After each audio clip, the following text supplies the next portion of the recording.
Hello friends, today we are going to learn remaining part of 1.2 on saying please. Before start the part, we have to revise the incident what happened earlier. अगोदर काय घडतं, एक incident author सांगतात की एक liftman असतो आणि तो एका पॅसेंजरला लिफ्टमधून हाकलून देतो किंवा बाहेर काढतो. कारण एवढंच असतं की तो पॅसेंजर त्यांना प्लीज बोलला नसतो. आणि महत्त्वाचा थीम ह्या लेसनची एवढीच आहे की कर्टसी, सिव्हिलिटी अँड मॉरॅलिटी. आणि author try two point out the importance of good manners and courtesy in daily behaviour. शिष्टाचार आणि नैतिकता ह्याचा आपल्या रोजच्या वागण्यामध्ये कसा परिणाम होतो हे ऑथरला ह्या लेसनमधून सांगायचं आहे. So let us start second remaining incident about the conductor. I should like to feature in this connection my friends the polite conductor. इथे मला एक आवर्जून सांगायचं आहे एका विनम्र कंडक्टरविषयी. हिअर फीचरचा अर्थ होतो टू गिव इम्पॉर्टंट टू. मला महत्त्व द्यायचं आहे किंवा द्यावं लागेल कंडक्टरच्या वागण्याला देखील. कारण हे कंडक्टर वरचा जो इन्सिडेंट दिला लिफ्टमॅनचा एकदम भिन्न आहे किंवा विरुद्ध आहे.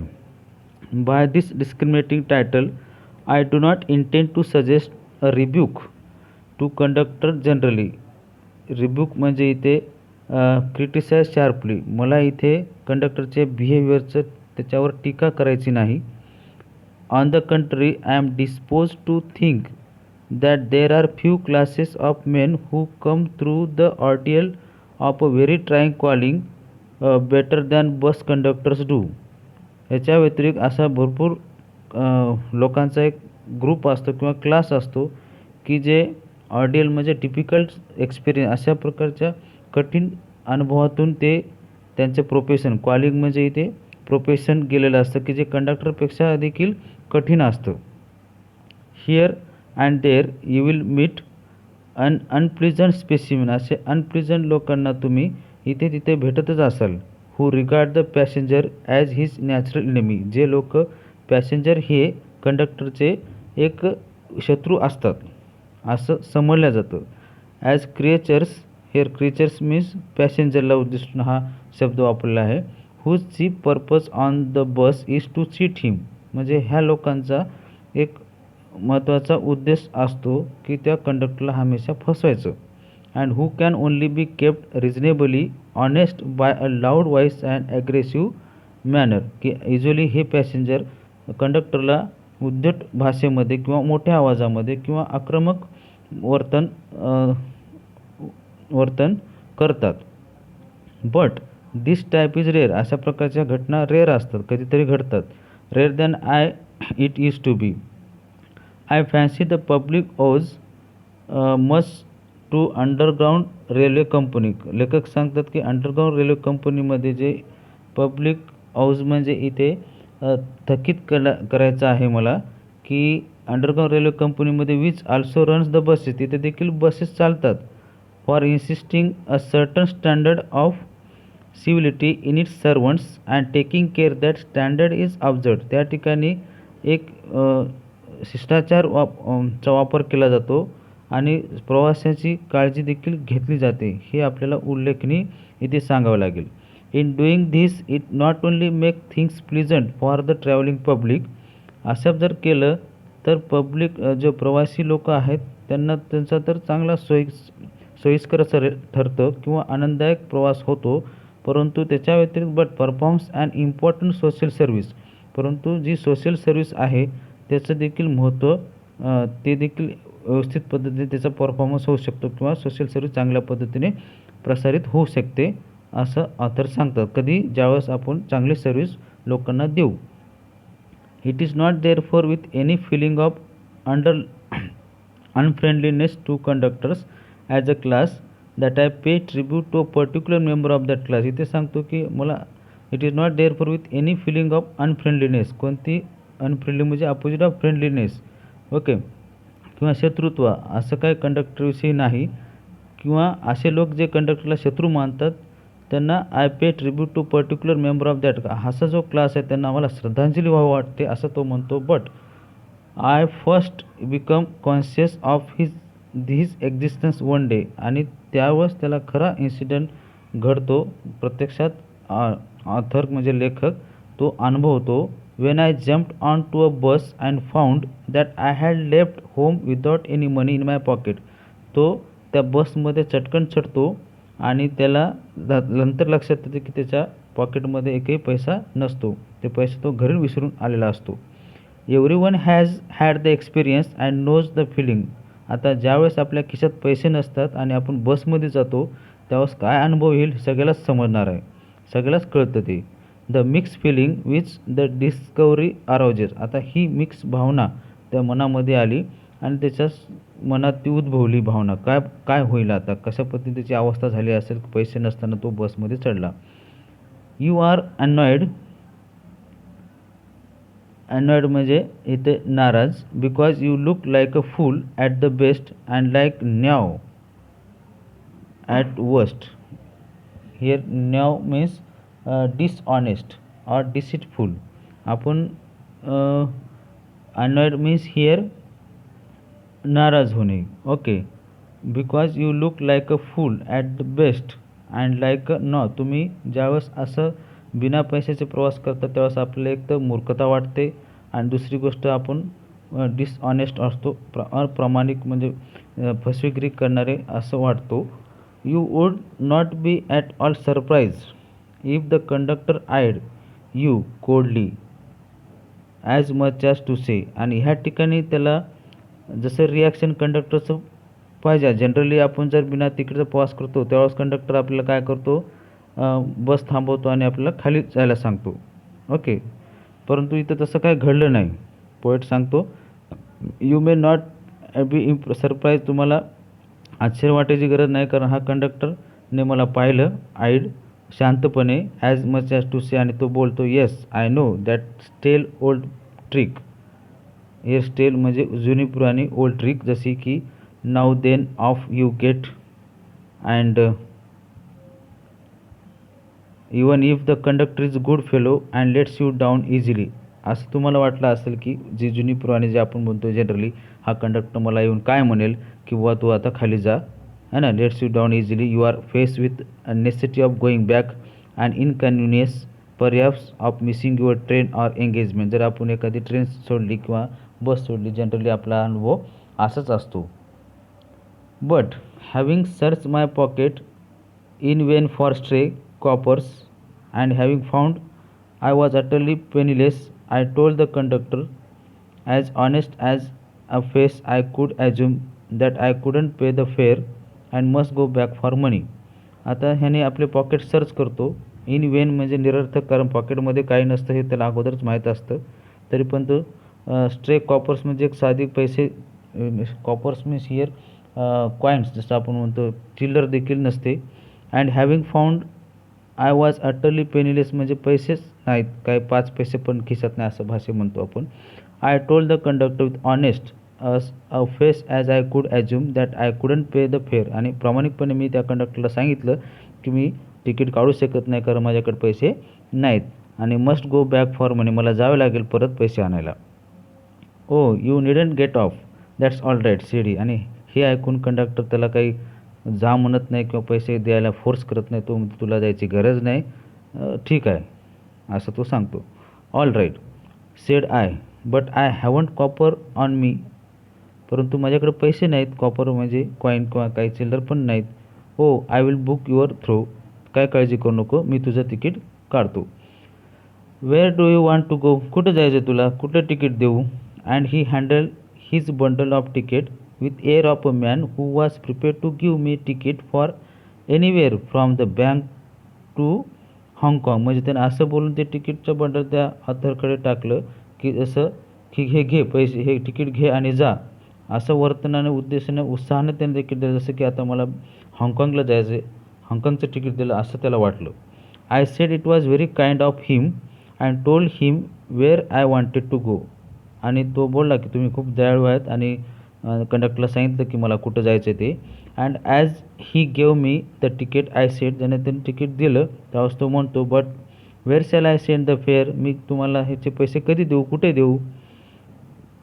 हो, you will see me some day all right, कधीतरी तू भेट मला त्यावेळेस बघू. ही सेड चीअरफुली, चीअरफुली म्हणजे आनंदाने तो बोलतो. ही टर्न टू गो, आणि तसं म्हणून तो तिकीट देऊन वापस दुसऱ्या प्रवासाचं तिकीट घ्यायला जातो.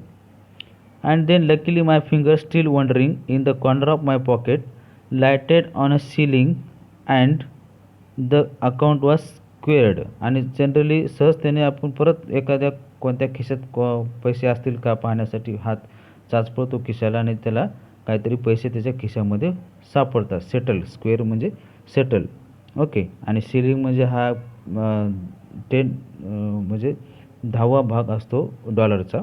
एक काहीतरी त्याला साधे पैसे दिसतात आपल्या पॉकेटमध्ये. But that fact didn't not lessen the glow of pleasure. परंतु हे त्याला लेखकाला पैसे सापडले ह्याचा आनंद वाटत नाही तेवढा. With so good nature and action had given me. पैसे नसतानाही देखील कंडक्टरने जे मला चांगलं स्वभावाने जी वागणूक दिली त्याचा आनंद खूप ऑथरला किंवा लेखकाला वाटतो. A few days later my most sensitive toe was trample on rather heavily as I sat reading on the top of bus. आणि दुसरा एक इन्सिडेंट त्याच कंडक्टरसोबत जातो की काही दिवसानंतर तो बसमध्ये असंच बसला प्रवास करत असतो आणि तो पेपर वाचत बसला असतो सीटमध्ये. आणि काय होतं, ह्याचा पायाचा टोज जो बोटं असतात पायाचे ते एका हेवी पायाने बुटाने दबल्या जातात. म्हणजे कोणतरी त्याच्या पायावर येऊन बुटाचा वजन टाकतो आणि त्याचे बुटं चेंबल्या जातात. So I looked up with some अँगर अँड मोर ॲगोनी. आणि खूप रागाने तो वरती पाहतो, अरे कोणाचा पाय, कोण माझ्या पायाला चिरडलं.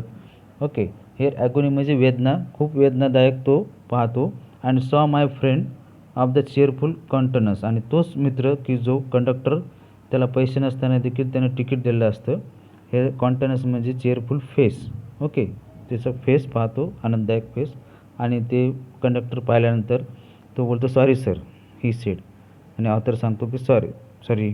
तो कंडक्टर म्हणतो, सॉरी सर, चुकून पाय पडला तुमच्या पायावर. I know these are heavy boots, got them because my own feet get trod on so much and now I am treading on the other peoples. आणि तो म्हणतो, मला माहीत आहे माझा बूट खूप जड आहे आणि किती तुमच्यावर वजन लागलं असेल ते. I am treading on other peoples. हे ट्रेडिंग म्हणजे वॉकिंग, आणि मीही दुसऱ्या लोकांवर, दुसऱ्याच्या पायावर पाय चढून जातो आणि त्यांना किती त्रास झाला असेल, तुम्हाला एवढा त्रास झाला असेल, सॉरी. सो माफी मागतो ऑथरची. Hope I didn't hurt you sir. He hurt me but he was so nice. त्याने माझ्या पायावर खूप जोरात पाय दिला होता आणि त्याचा मला खूप वेदना देखील होत्या. परंतु पोएटला सांगायचे की but he was so nice, तो खूप चांगला होता. About it that I assured him he hadn't. आणि असं वाटलं की त्यानं मला काहीच त्रास दिला नाही. आणि खात्री वाटली की ॲश्युअर्ड म्हणजे खात्री वाटली की त्यानं काही तेवढा त्रास दिला नाही, कारण तो माझ्याशी जसा बोलला पोलाइटली त्याच्यामुळं त्याला तेवढा त्रास वाटला नाही. After this I began to observe him whenever I boarded his bus. ज्या ठिकाणी ज्या वेळेस तो त्या बसमध्ये प्रवास करत होता त्यावेळेस ऑथर त्याला ऑब्झर्व करत होता. And found curious pleasure in the constant good nature of his bearing. आणि त्याचं वागणं, त्याचं गुड नेचर, चांगला स्वभाव पाहून त्याला खूप आनंद, उत्साह वाटत होता ऑथरला. He seem to have an inexhaustible unlimited. He seem to have an inexhaustible fund of patience. त्याच्याकडे भरपूर संयम होता. पेशन्स म्हणजे, अनएक्झिस्टेबल म्हणजे लिमिटलेस. ओके, आणि पेशन्स, संयम. And gift of for making his passenger comfortable. त्याच्याकडे अशी गिफ्ट होती की देण होती की जे त्याच्या प्रवाशांना तो कम्फर्टेबल वाटायचा. I notice that if it was raining he would run up the stairs to give someone the tip that there was a room inside. जर एखादा पाऊस आला असता आणि मला हे पण पाहिलं की त्यावेळेस तो पळत पळत जातो आणि सांगतो लोकांना की जा वरती रूम आहे, तिथे तुम्ही पावसाचा आसरा घेऊ शकता. With old people he was as considerate as a sun.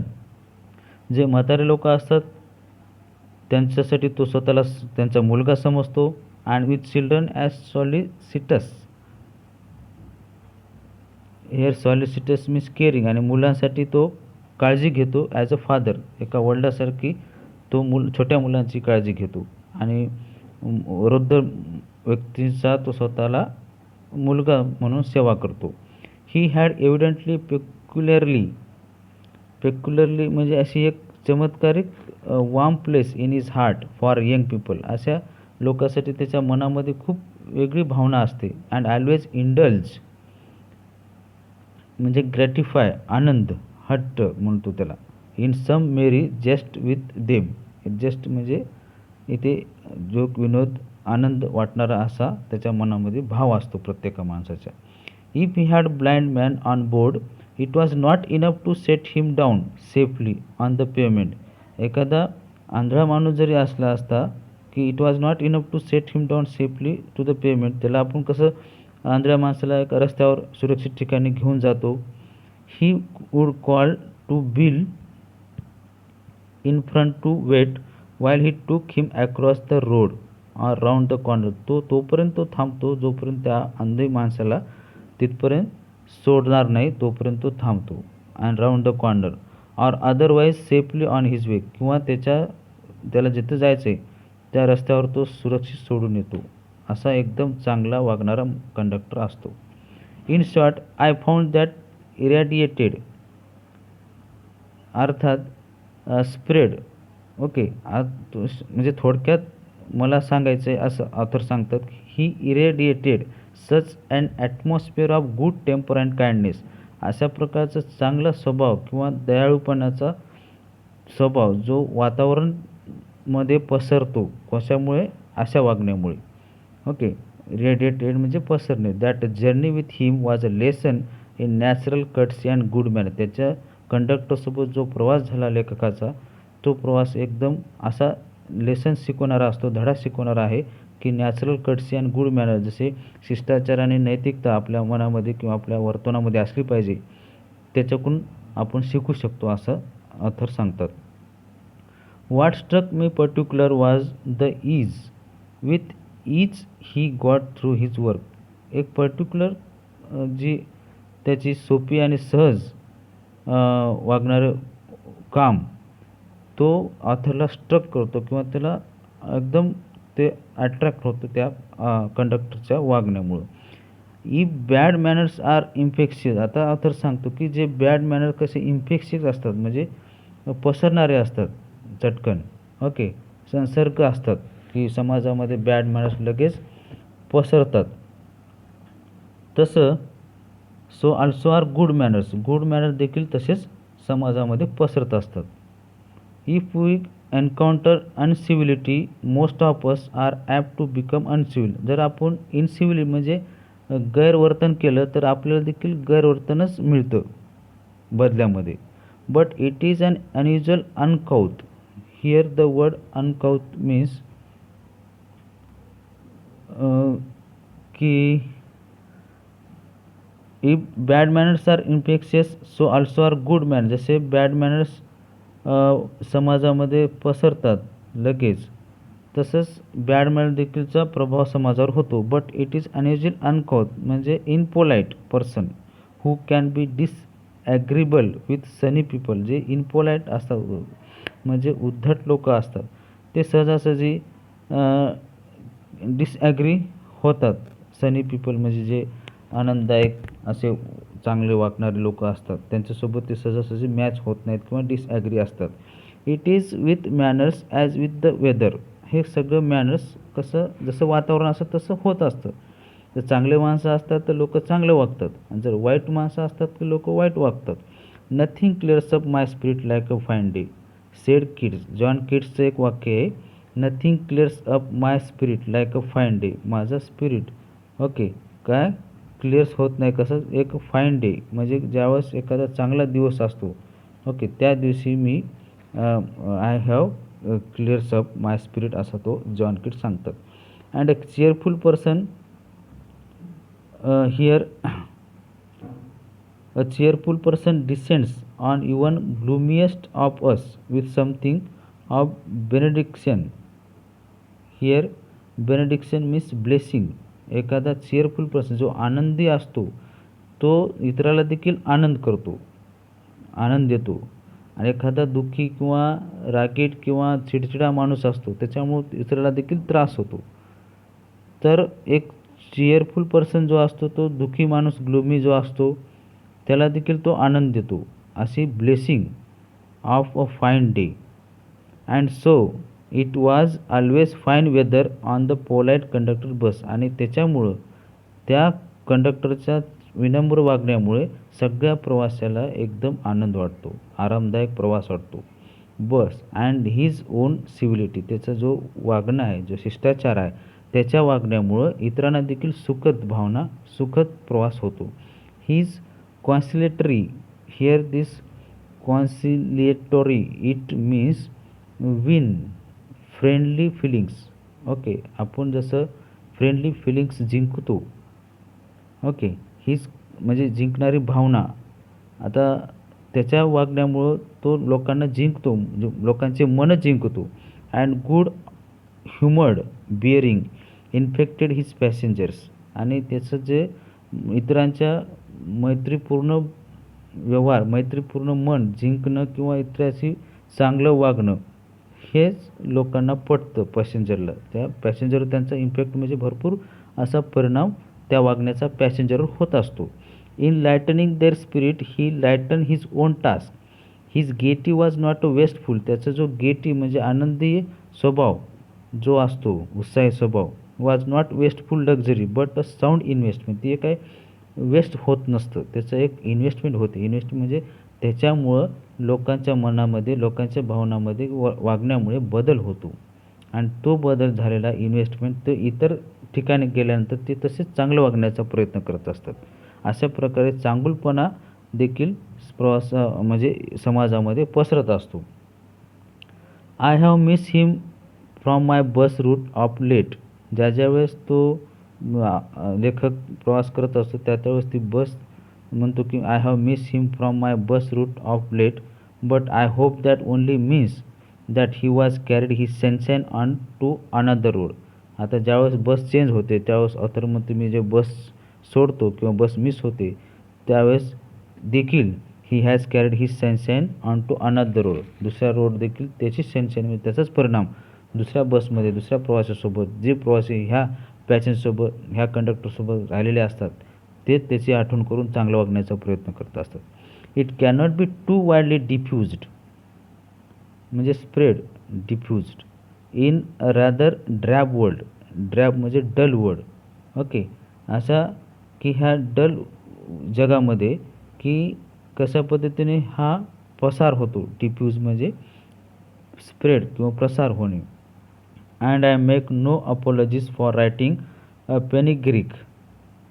Here panegyric म्हणजे अशी रायटिंग की ज्याच्यामध्ये speech or writing to praise, आपण प्रशंसा किंवा स्तुती लिहितो. आता इथे ऑथर म्हणतो की I make no apologies for writing a panegyric on unknown bus conductor. आता ह्या बस कंडक्टरविषयी जी मला ओळखच नव्हती त्याची, तरी पण मी त्याच्याविषयी भरपूर चांगलं प्रशंसनीय लेखन लिहिलं.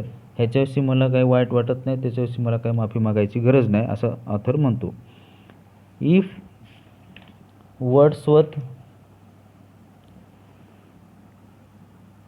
could gather lesson of wisdom from poor list gatherer. Now this is the writing of William Wordsworth, great English writer. Poor list gatherer. Here this the subject of Wordsworth poem आहे.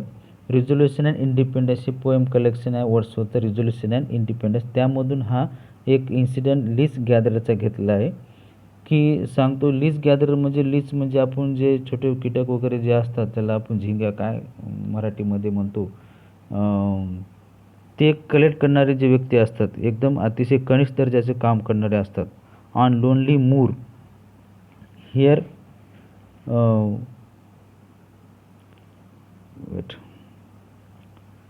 दलदल, मूर म्हणजे पाणी, दलदलीचा भाग जो असतो त्या ठिकाणी ते हे पाण्यातले जे इन्सेक्ट असतात ते कलेक्ट करत असतात. म्हणजे हे काम करणं म्हणजे खूप कनिष्ठ दर्जाचं असतं. पण त्यांचं वागणं पोएटला आवडलेलं असतं. ते विनम्र असतात आणि तो देखील श्रेष्ठ ठरतो. कशामुळं? चांगल्या वागण्यामुळं, असं विलियम वॉट्स सांगतो.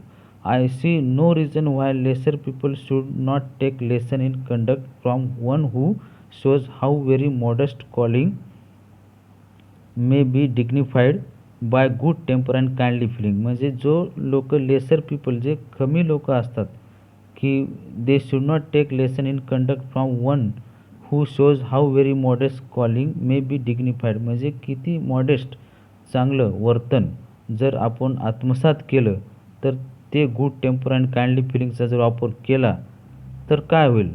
म्हणजे असे ह्याचं काय हरकत नाही, ह्याचं असं रायटर म्हणतो की जर आपण असे भरपूर कमी लोक असतात की जे हे एका दोन लोकांनी किंवा खूप कमी लोकांनी देखील ह्या म्हणजे असा गुड टेम्पर किंवा चांगल्या वागण्याचा, काइंडली फिलिंगचा, दयाळू किंवा मोठ्या मनाचा वापर केला तर ते खूप चांगलं होईल, असं रायटर म्हणतो की त्याचा परिणाम चांगलाच होतो, कारण ते इतर लोकांना देखील त्याच्यावर परिणाम होत असतो. It is matter of generally agreement that the war has had chilling effect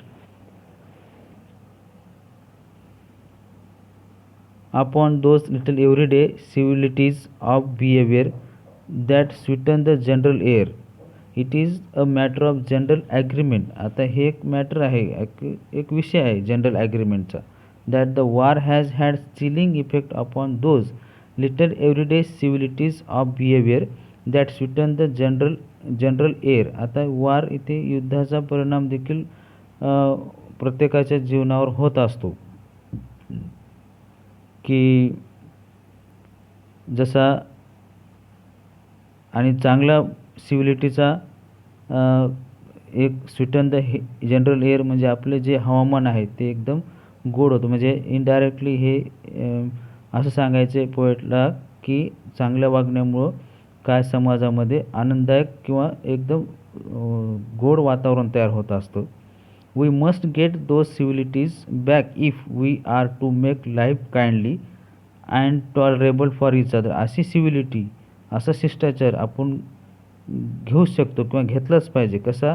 if you are to make life kindly. जर आपल्याला जीवन आपलं काइंडली बनवायचं असेल किंवा टॉलरेबल बनवायचं असेल, चांगलं जीवन बनवायचं असेल, तर आपल्याला काइंड किंवा टॉलरेबल किंवा सहनशक्ती किंवा संयम एकमेकांशी वागवलंच पाहिजे. एकमेकांशी राहताना आपण काइंड राहिलं पाहिजे, फ्रेंडली राहिलं पाहिजे, असं रायटर सांगतो. We cannot get them back by invoking the law. असा जो शिष्टाचार आहे, असा जो काइंडनेस आहे, आपण कायदा तयार करून बनवू शकत नाही. Okay.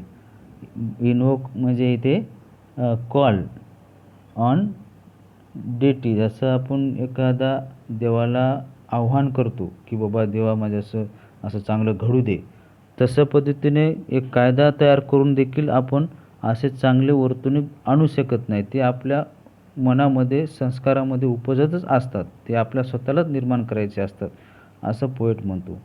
Policeman is a necessary symbol and law is necessary institution. Police एक प्रतीक आहे, अनिवार्य आहे. समाजामध्ये गोंधळ झाला असेल, क्राईम वाढला असेल, त्यांना कंट्रोल करण्यासाठी पोलीस असतात.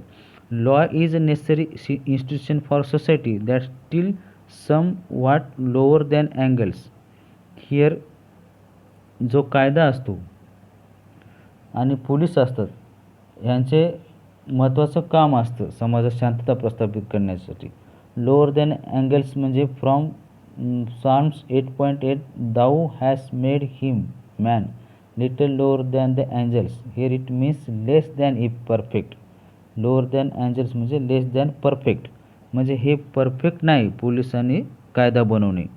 But the law can only protect us against material attack. आपल्याला कायदा कसा सुरक्षित ठेवतो, कशापासून सुरक्षित ठेवतो? मटेरियल अटॅकमध्ये. आपल्याला जर फिजिकली अटॅक झाला, कोणी आपण जखमी झालो, मर्डर केला किंवा क्राईम केलं, तर आपल्याला तो लॉ प्रोटेक्ट करतो.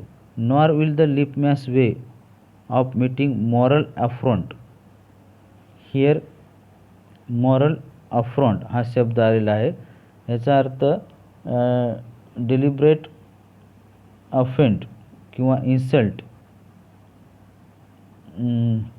To not dignity, self respect. जसा ह्या ठिकाणी लिपमॅनला तो माणूस जो प्लीज बोलला नाही त्याच्यामुळं त्याचा मॉरल अफंड झालं, म्हणजे त्याचा इन्सल्ट झाला, त्याचा सेल्फ रिस्पेक्ट दुखावला. By physical violence help us to restore the civilities. परंतु फिजिकल व्हायलन्स झाल्यामुळं काय होईल, आपल्याला सिव्हिलिटी परत येऊ शकते. परंतु अशा पद्धतीनं जर उद्धट वागणं आलं त्याचा मनावर परिणाम होतो. ओके, तर आपल्याला माहीत झालं लिफ्टमॅनने कशा पद्धतीने उत्तर त्या पॅसेंजरला दिलं की ज्याने तो व्यक्ती त्याला नैतिकतेनुसार किंवा शिष्टाचार त्या व्यक्तीने पॅसेंजरने त्याला दाखवला नव्हता. I suggest him that he would have had more subtle and effective revenge if he had treated the gentleman who would not say please. Okay, त्याने ऑथर सांगतो की मला सांगायचं की त्याला त्याचा बदला घेतला पाहिजे होता का की त्याने प्लीज बोललं नाही म्हणून. With elaborate politeness. जर त्याने प्लीज बोलला नसेल त्याला त्याने उद्धटपणे वागून बाहेर हाकलून देण्यापेक्षा त्या लिफ्टमॅनने जर त्यांना पोलाइटली हँडल केलं असतं तर पुढचे मॅटर घडलं नसतं असं रायटरला सांगायचे. He would have had victory not only over the boor. Here boor means rude behaviour. Okay, त्या रूड बिहेवियर त्याने विजय मिळवला असता लिफ्टमॅनने, बट ओव्हर हिमसेल्फ त्याच्यावर त्याला कंट्रोल करण्यापेक्षा लिफ्टमॅनने स्वतःवर कंट्रोल केलं पाहिजे होतं. And that is the victory that count. And तो विजय आपण जो स्वतःवर विजय करतो, स्वतःवर मात करतो, तो खरा विजय असतो असं रायटर सांगतात. The polite man may lose the material advantage. आता polite man may lose the material advantage, आपल्याला भौतिक फायदा काय होणार नाही कोणाला, विनम्र माणसाला, जो पोलाइट माणूस असतो त्याला. But he always has the spirituality. परंतु त्याला आतून जो विजय मिळतो, आत्मज्ञान होतं किंवा आत्मसन्मान मिळतो, ते विजय, तो विक्ट्री महत्त्वाची असते. I commend to liftman story of Chesterfield. Here this Chesterfield means Lord Chesterfield आहे, होऊन गेला 1694ला, 1773. English statesman and author. तो एक लेखक असतो. His most famous work was his letters to his son, म्हणजे आपल्या मुलाला लिहिलेले पत्र ह्या लेखकाचे. त्याच्या स्टोरीचं सांगतो. I comment to the liftman story of Chesterfield. त्याची स्टोरी मला त्याला सांगावं वाटते असं तो म्हणतो. तो इन हिज टाईम, त्या चेस्टरफील्ड जो ऑथर असतो की त्याने आपल्या मुलांना पत्र लिहिले असतात, त्याचं उदाहरण तो लिफ्टमॅनला सांगावं असं वाटतं. तो म्हणतो इन हिज टाईम, त्यांच्यावेळी the London street were without payments of today. आता जे लंडन स्ट्रीटला, लंडनमधल्या जे रस्त्याला जे पेमेंट असतात रस्त्याच्या शेजारीला, ते त्यावेळेस नव्हते. And the man who took the wall had the driest footing. I never give the wall to the scoundrel. तो म्हणतो की असे स्काउंड्रल जे उद्धट वागणारे लोक असतात त्यांना मी कधीच जागा देत नाही किंवा वाल देत नाही. Said a man who met Chesterfield one day in the street. तो माणूस चेस्टरफील्डला म्हणतो I never give the wall to the scoundrel. आणि I always do said Chesterfield. तो चेस्टरफील्ड सांगतो की मी हमेशा कोणत्याही लोकांना जागा देतो असं सांगतं. Stepping with a bow in to the road. I hope the liftman will agree that his revenge was much more sweet than if he had flung the fellow in to the mud. आता author इथे सांगतो की जर Chesterfield सांगतो की बाबा मी कोणत्याही व्यक्तीला इथे जागा देतो, तसं I hope the liftman will agree. जर लिफ्टमॅनला जर आपण हे उदाहरण सांगता हे सांगितलं की त्या माणसाचा बदला कसा घेईल, तर तो कसा घेईल, that his revenge was much more sweet than if he had flung the fellow in to the mud. तो माणूस जो प्लीज बोलला नाही त्याला जर चिखलात ढकलून देऊन बदला घेतला असता तर त्या लिफ्टमॅनला ते आवडला असता असं ऑथर सांगतो. अशा पद्धतीने हा लेसन झाला की ज्या ठिकाणी एक चांगला परिणाम, कंडक्टरचं जे वागणं असतं ते वर्तवणूक एकदम विनम्र आणि शिष्टाचारी असते, ज्याचा परिणाम सगळ्या लोकांवर होतो आणि सगळे लोकांचा स्वभाव देखील बदलला जातो. मग ऑथरचं हेच उद्दिष्ट आहे की good manners and bad manners कशा पद्धतीने समाजामध्ये त्याचा परिणाम होतो. थँक्यू.